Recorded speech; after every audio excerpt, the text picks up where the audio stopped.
Ah, le cerveau, quelle beauté de la nature. Un ordinateur organique capable de raisonner, faire des choix, agir, ressentir des émotions, contrôler un corps et bien d'autres. Le cerveau humain possède en effet 100 milliards de neurones. Et pourtant, la partie inconsciente de ce dernier est incapable de comprendre une phrase négative. Pourtant, la plupart des gens communiquent de cette manière. Ne fais pas ci, ne mange pas ça, n'aie pas peur.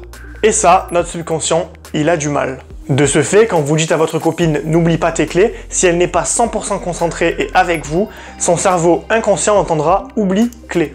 Cela ne veut pas dire qu'elle oubliera forcément ses clés, mais qu'elle a proportionnellement moins de chances d'y penser car son cerveau s'est d'abord focalisé sur l'idée d'oublier ses clés.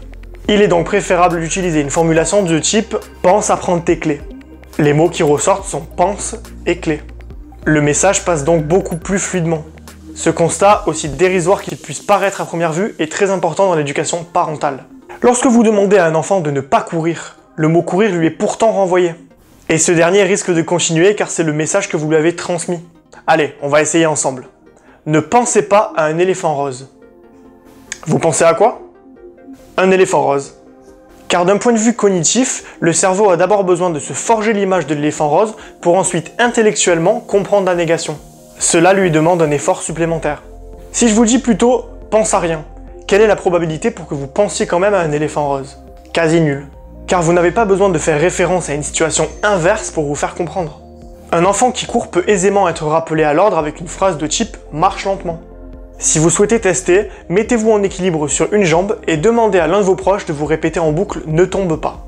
Vous allez très probablement perdre l'équilibre. Si ce n'est pas le cas, vous aurez au moins quelques difficultés à tenir en place. Maintenant, toujours sur une jambe, demandez-lui de vous dire « reste en équilibre » à plusieurs reprises encore une fois. Vous allez constater que bizarrement, votre équilibre est beaucoup plus stable, car les mots qui sont prononcés collent avec l'action que vous êtes en train de réaliser. Vous êtes donc en harmonie. C'est en effet de cette manière que fonctionne notre cerveau.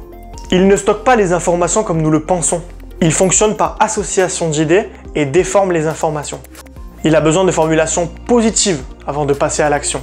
Ce principe est enseigné en hypnose afin de reprogrammer l'état d'esprit d'un patient. On parle de programmation neurolinguistique, ou PNL pour les intimes. Alors identifiez tous les ne pas dans votre quotidien et bannissez-les définitivement. Si vous avez aimé la vidéo, n'hésitez pas à la liker et à vous abonner si ce n'est pas encore fait. Et moi je vous dis à plus pour une prochaine vidéo.